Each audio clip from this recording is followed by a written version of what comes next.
यह डिक्टेशन आपको achievers classes की तरफ से दी जा रही है। आपकी डिक्टेशन अगले 3 सेकंड में शुरू होगी। 3, 2, 1 स्टार्ट।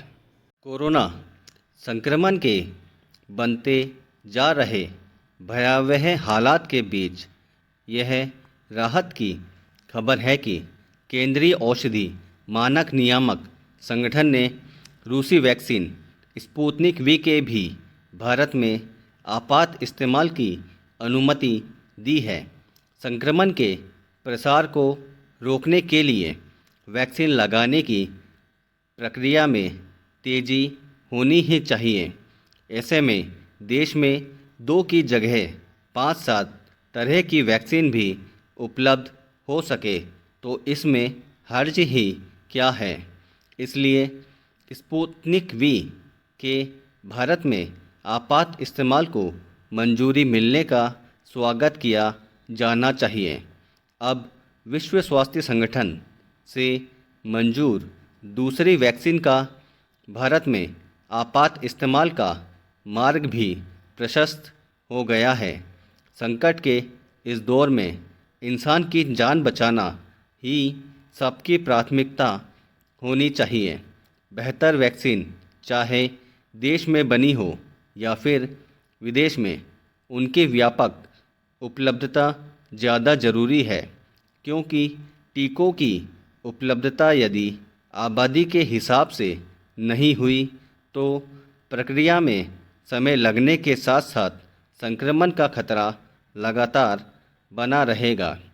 हमारे यहाँ कोविशील्ड और कोवैक्सीन लगना जब से शुरू हुई तब से टीकाकरण की गति दुनिया के दूसरे कई देशों की अपेक्षा कहीं बेहतर है, लेकिन संक्रमण से ज़्यादा प्रभावित महाराष्ट्र, छत्तीसगढ़, कर्नाटक, केरल और पंजाब में जिस गति से टीकाकरण होना चाहिए था वह दिख नहीं रहा।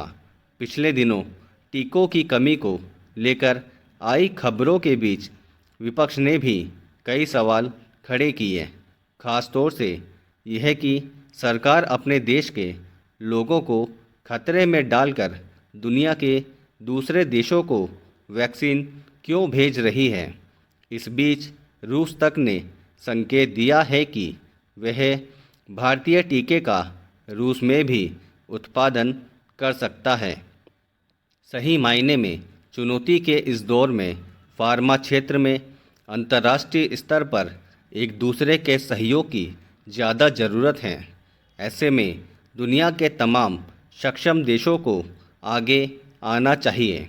देश में अभी टीकों की मांग और आपूर्ति के बीच बड़ा अंतर है। सबसे बड़ी समस्या यह भी है कि पात्र श्रेणी के सभी लोगों तक टीके की पहुंच हो ही नहीं पाई है। टीकों को लेकर जनजागरूकता का अभाव भी समस्या है।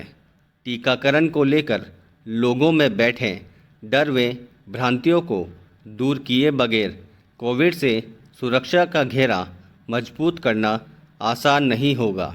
हमें यह भी याद रखना चाहिए कि जिन लोगों को टीका लगा है उनमें अधिकतर वे हैं जिन्हें फ़िलहाल टीके की एक ही डोज लगी है। ऐसे में जब दूसरी डोज लेने की बारी आए तो संबंधित वैक्सीन की आसान उपलब्धता भी सुनिश्चित की जानी चाहिए।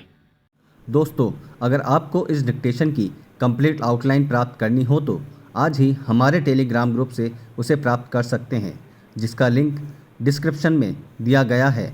और आगे भी अगर आप इसी तरह की डिक्टेशन और आउटलाइन प्राप्त करना चाहते हैं तो बेल आइकन पे क्लिक करना ना भूलें और सब्सक्राइब करें। Thank you.